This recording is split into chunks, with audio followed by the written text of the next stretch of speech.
खुलुमबाय लोगोफोर, गोजोन फुंबिलि बयनिसिमबो। नोंथांमोनखौ गोदान भिडिअ'आव आरो फिन खेबसेबाव बयखौबो बरायनाय बावहरग्रोनाय जाबाय।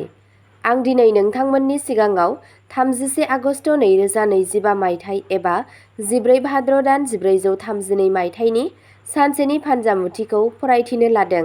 आसा खालामो नोंथांमोनहा भिडिअ'खौ नायना मोजां मोनगोन।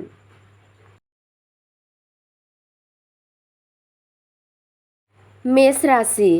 दिनैनि साना नोंथांनि गावखौ फोथायनाय आरो गोब्राब नाजानायजों बुंफबनाय जागोन।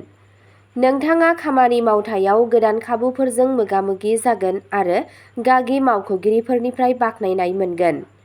फालांगियाव जाफुंसारनाया फैगोन आरो गोबाव समनिफ्रायनो दिन्दां जानानै थानाय हाबाफोरखौ फोजोबनो हागौ। नखराव मोनसे रंजालु आबहावा थागोन। नोंथाङा नोंथांनि फिसाफोरनिफ्राय मोजां खौरां मोनगोन। लोगोफोरजों लोगो हमनाया नोंखौ खुसि खालामगोन। नोंथांनि रांखान्थियारि थासारिया गोख्रों जागोन। सावस्रिया जोबोद मोजां जागोन आरो दावबायनाया मुलाम्फा लाबोनो हागौ। नोंथांनि दिनैनि खाफालगोनां दिगआ जादों सानजा, खाफालगोनां अनजिमाया जादों 9 आरो खाफालगोनां गाबआ जादों गोजा गाब। वृषभ राशि। दिनै दिदोमथि आरो सहायनायानो नोंथांनि जाफुंसारनायनि साबि जागोन। साख्रियाव नोंथांनि खामानिखौ बाख्नायनाय जागोन आरो नोंथांनि बसआ नोंथांजों गोजोनगोन। फालांगियाव मोनसे गोदान बाहागोआरिया मुलाम्फा गोनां जानो हागौ। नखराव गोरोबलायनाय आरो गोजोन थासारि सोमजिगोन। नोंथाङा नोंथांनि गथ'फोरनि इयुननि सोमोन्दै मोजां खौरां मोनगोन। दावबायनाया मोजां जागोन। खरसाया बांनो हागौ नाथाय बे समावनो आयनि गोदान फुंखाफोरा गेवगोन।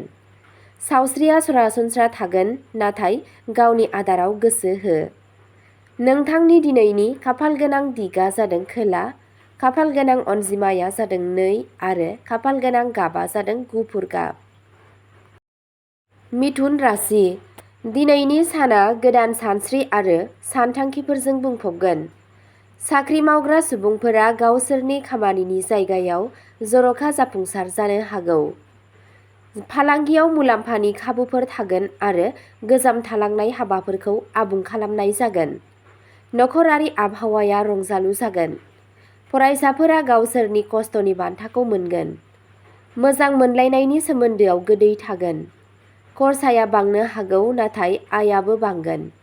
सावस्रिया मोजां जागोन। नोंथांनि दिनैनि खाफालगोनां दिगआ जादों साहा सोनाब, खाफालगोनां अनजिमाया जादों 5 आरो खाफालगोनां गाबआ जादों गोथां गाब। कर्क राशि। दिनै नोंथांनि साहस आरो साहसआ बांगोन। खामानि मावथायाव नोंथाङा मोजां फिथाय मोनगोन। फालांगियाव मुलाम्फानि गोबां खाबुफोर दं। नखराव खुसि आरो गोजोन फैगोन। नोंथांनि खुदियानि फरायनायाव दावगागोन। रां थिसननायनिफ्राय नोंथाङा मुलाम्फा जागोन। नोंथाङा धोरोमारि हाबाफारियाव बाहागो लानो हागौ। हाबा जानाय जिउआ खुसि जागोन। सावस्रिया मोजां जागोन आरो गोसोआ रंजागोन। नोंथांनि दिनैनि खाफालगोनां दिगआ जादों सोनाब, खाफालगोनां अनजिमाया जादों 3 आरो खाफालगोनां गाबआ जादों रेजें निला गाब। सिंह राशि। दिनै नोंथांनि गावखौ फोथायनाय आरो समायनाया बांगोन। खामानि मावथायाव गोदान मावथांखिफोर जागायगोन आरो जाफुंसार जानो हागोन। फालांगियाव गोबां मुलाम्फानि जाथावना दं। नखराव गोजोननाय आरो गोजोन फैगोन। नोंथाङा नोंथांनि गथ'फोरनि सायाव गोग्गानाय मोनगोन। रमान्टिक सोमोन्दोआ गोदै जागोन। रांखान्थियारि थासारिया गोख्रों जागोन। सावस्रिया मोजां जागोन नाथाय मोनसे समानथि नेमखान्थि लाखि। नोंथांनि दिनैनि खाफालगोनां दिगआ जादों साहा, खाफालगोनां अनजिमाया जादों 1 आरो खाफालगोनां गाबआ जादों गोमो गाब। कन्या राशि। दिनै नोंथांनि नाजानाया जाफुंसारगोन आरो खामानियाव दावगागोन। साख्रि मावग्रा सुबुंफोरा मासि जौगानाय आरो मान मोनगोन। फालांगियाव मुलाम्फा आरो गोसारनायनि खाबु दं। नखराव रंजानाय आरो गोरोबलायनाय थागोन। बे समा फरायसाफोरनि थाखाय साबजाथाव। नोंथाङा नोंथांनि जिउ लोगोरिनिफ्राय मदद मोनगोन। जुलि जानाय जिउआ गोजोनथाव जागोन। सावस्रिया मोजां जागोन नाथाय गोसोआरि नारसिनथायनिफ्राय गोजानाव था। नोंथांनि दिनैनि खाफाल गोनां दिगा जादों खोला सानजा, खाफाल गोनां अनजिमाया जादों 6 आरो खाफाल गोनां गाबा जादों गोथां गाब। तुला राशि, दिनै नोंथांनि साना थुलुंगा आरो गोहोजों बुंफबगोन। नोंथाङा नोंथांनि जिउ राहायारि आयदायाव जाफुंसार जानो हागोन। फालांगियाव गोदान खाबुफोर सोमजिगोन। नखराव गोरोबलायनाय आरो गोजोन थागोन। नोंथाङा नोंथांनि फिसाफोरनिफ्राय मोजां खौरां मोनगोन। दावबायनाया मुलाम्फा गोनां जागोन। राङारि नोजोरजों बेयो मोनसे मोजां सम। मोजां मोनलायनायनि सोमोन्दोआ गोख्रोंसिन जागोन। सावस्रिया मोजां जागोन। नोंथांनि दिनैनि खाफाल गोनां दिगा जादों सा सानजा, खाफाल गोनां अनजिमाया जादों 8 आरो खाफाल गोनां गाबा जादों गलापि गाब। वृश्चिक राशि, दिनै गावखौ फोथायनाय आरो साहसआ बांगोन। नोंथाङा नोंथांनि साख्रियाव जाफुंसार जानो हागोन आरो बैसोगोराफोरनिफ्राय मदद मोनगोन। फालांगियाव गोदान खाबुफोर सोमजिगोन। नखराव गोजोननाय आरो गोजोन फैगोन। जुलि जानाय जिउआव गोदै थागोन।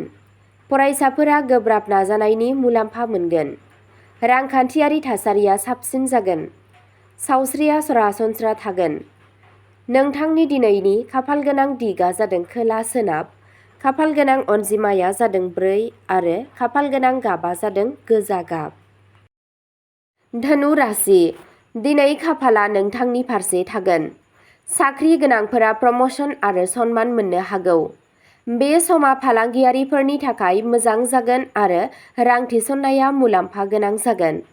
नखरारि आबहावाया गोजोनथाव जागोन। नोंथाङा धोरोमारि हाबाफारिफोराव बाहागो लागोन। गथ'फोरनिफ्राय मोनसे मोजां खौरां फैगोन। रांखान्थियारि थासारिया गोख्रों जागोन। सावस्रिया मोजां जागोन आरो गोसोआ गोजोननाय मोनगोन। नोंथांनि दिनैनि खाफाल गोनां दिगा जादों सानजा, खाफाल गोनां अनजिमाया जादों 7 आरो खाफाल गोनां गाबा जादों केसर गाब। मकर राशि, दिनै नोंथाङा नोंथांनि गोब्राब नाजानाय आरो बावसोमनायजों जाफुंसार जानो हागोन। नोंथांनि साख्रियाव मासि जौगानाय एबा गोदान खाबुफोर थानायनि खाबु दं। फालांगियाव मुलाम्फा आरो दावगानायनि आसा दं। नखराव मोनसे रंजालु आबहावा थागोन। नोंथाङा नोंथांनि फिसाफोरनिफ्राय खुसि मोनगोन। नोंथाङा नोंथांनि जिउ लोगोरिनिफ्राय मदद मोनगोन। नोंथांनि रांखान्थियारि थासारिया गोख्रों जागोन। नोंथांनि सावस्रिया जोबोद मोजां जागोन। नोंथांनि दिनैनि खाफाल गोनां दिगा जादों सा सोनाब, खाफाल गोनां अनजिमाया जादों 5 आरो खाफाल गोनां गाबा जादों हाथफ्ला गाब। कुम्भ राशि, दिनै नोंथांनि सानथांखिफोरा जाफुंसारगोन आरो नोंथाङा नोंथांनि खामानिनि जायगायाव जर'खा जाफुंसार जानो हागोन। नोंथांनि साख्रियाव मासि जौगानाय आरो मान होनायनि जाथावना दं। नोंथाङा फालांगियाव मुलाम्फा आरजिगोन आरो गोदान खाबुफोर नागिरगोन। नखरारि हेफाजाब मोनगोन। जुलि जानाय जिउआ गोजोनथाव जागोन। नोंथाङा नोंथांनि गथ'फोरनि दावगानायाव गोजोननाय मोनगोन। सावस्रिया मोजां जागोन। नोंथांनि दिनैनि खाफाल गोनां दिगा जादों खोला, खाफाल गोनां अनजिमाया जादों 2 आरो खाफाल गोनां गाबा जादों निला गाब। मीन राशि, दिनैनि साना नोंथांनि थाखाय जुनियायै मुलाम्फा गोनां जागोन। नोंथाङा नोंथांनि खामानियाव जाफुंसार जानो हागोन आरो लोगोफोरनिफ्राय मदद मोनगोन। फालांगिया दावगागोन। नखराव रंजानाय आरो खुसि थागोन। जुलि जानाय जिउआव जौगानाय फैगोन। फरायसाफोरा गावसोरनि फरायनायाव मोजां फिथाय मोननो हागोन। रांखान्थियारि थासारिया गोख्रों जागोन। सावस्रिया मोजां जागोन आरो गोसोआ गोजोननाय मोनगोन। नोंथांनि दिनैनि खाफाल गोनां दिगा जादों साहा, खाफाल गोनां अनजिमाया जादों 6 आरो खाफाल गोनां गाबा जादों फान्थाव गाब। अब्ला दिनैनि भिडिअ'आ एसेनोसै। गोजोन्थों।